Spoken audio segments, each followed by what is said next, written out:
if A be a finite set and F from A to A be a map. First option বলছে if F is injective then it implies F is surjective. আর 2 নম্বর বলছে যদি F ইনজেক্টিভ হয় তাহলে এটা subjective হবে এবং subjective হলে ইনজেক্টিভ হবে, বোথ। আর থার্ড অপশন বলা হচ্ছে যদি F ইনজেক্টিভ হয় তাহলে F সাবজেক্টিভ হবে, সেটা may or may not be, হতেও পারে নাও হতে পারে।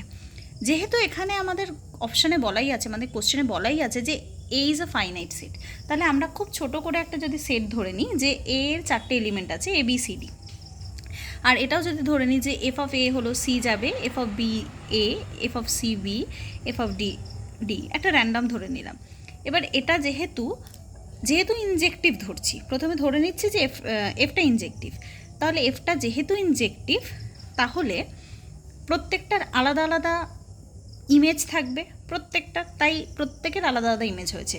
অর্থাৎ এফ অফ এ যেটা হয়েছে, এফ অফ এ কখনো এফ অফ বি এর সাথে সমান নয়, F of A F of C এর সাথে সমান নয়, কেউ কারোর সাথে সমান নয়।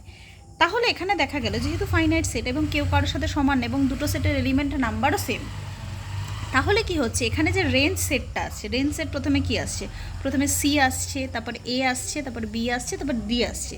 এই যে সি এ বি ডি এই যে সেটটা, এই সেটটা আসলে কি হচ্ছে, এখানে যে কোডোমেইন সেট আসছে এই কোডোমেইন সেটের সাথে কি হয়ে যাচ্ছে, সমান হয়ে যাচ্ছে। এটা আমি ডিফারেন্ট আরেকটা ডায়াগ্রাম করেছি, এটা ডিফারেন্ট অ্যাঙ্গেলে।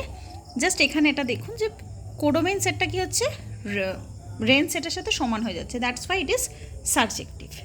এবার যদি আমরা অন্য একটা সেকেন্ড অপশান ভাবি যে ফার্স্ট অপশান অবশ্যই হচ্ছে, ফার্স্ট অপশান খুব ক্লিয়ারলি হচ্ছে।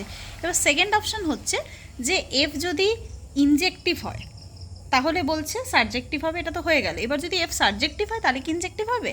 আচ্ছা, যদি এফ সাবজেক্টিভ হয় তাহলে ধরলাম যে সাবজেক্টিভ হচ্ছে, এখানে যে আমরা যে ফিগারটা আপাতত দেখতে পাচ্ছি যে এ কোডোমেইন থেকে যে যাচ্ছে, এই কোডোমেইনে যে এ রয়েছে, এর প্রিইমেজ রয়েছে সাপোজ এ, এটা নতুন একটা ইমেজ ভাবছি। আবার বি এর ইমেজ রয়েছে, প্রিইমেজ রয়েছে সি, সি এর প্রিইমেজ রয়েছে বি, ডি এর প্রিইমেজ রয়েছে ডি। তাহলে এখানে প্রত্যেকটা এলিমেন্ট যারা কোডোমেইনে আছে তাদের প্রত্যেকের প্রিইমেজ পাওয়া যাচ্ছে এবং প্রিইমেজগুলো অবশ্যই আলাদা আলাদা হতে হবে, কারণ যদি প্রিইমেজগুলো এভাবে আসে, ধরুন এ এর প্রিইমেজ এতে আসলো এবং বি এর প্রিইমেজও যদি এতে যায়, যদি এরকম হয় তাহলে এটা তো পসিবল না, মানে এটা তো তাহলে ম্যাপিংয়ে হবে না, তাহলে এই জিনিসটা পসিবল নয়, এটা ক্রস।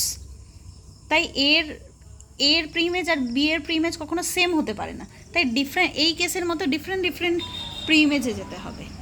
তাই সেক্ষেত্রে ডিফারেন্ট যাবে, অর্থাৎ প্রত্যেকটা মানে এই কোডোমেইনের প্রত্যেকটা এলিমেন্টে যদি ডিফারেন্ট প্রিইমেজে যায় তাহলে প্রত্যেকটা চারটের জন্য চারটে আলাদা আলাদা যেতে হবে, অর্থাৎ চারটে আলাদা এলিমেন্টই আসবে, অর্থাৎ চারটে আলাদা মানে কোনো এলিমেন্ট এমন থাকবে না যে যার আমি প্রিইমেজ, মানে এমন কোনো এলিমেন্ট আমি ছেড়ে রাখছি না যার কোনো ইমেজ নেই, এরকম সিঙ্গেল কেউ থাকছে না। বা এখানে যেমন ডি সিঙ্গেল রয়েছে বা সি সিঙ্গেল রয়েছে, সিঙ্গেল কেউ থাকবে না, সবারই ইমেজ থাকবে। এই কেসটা পসিবল না। কেন পসিবল না? বি আর ডি এর দুটো সেম এলিমেন্টের ওরা প্রিইমেজ হতে পারে না, কারণ এটা ম্যাপিং হবে না তাহলে।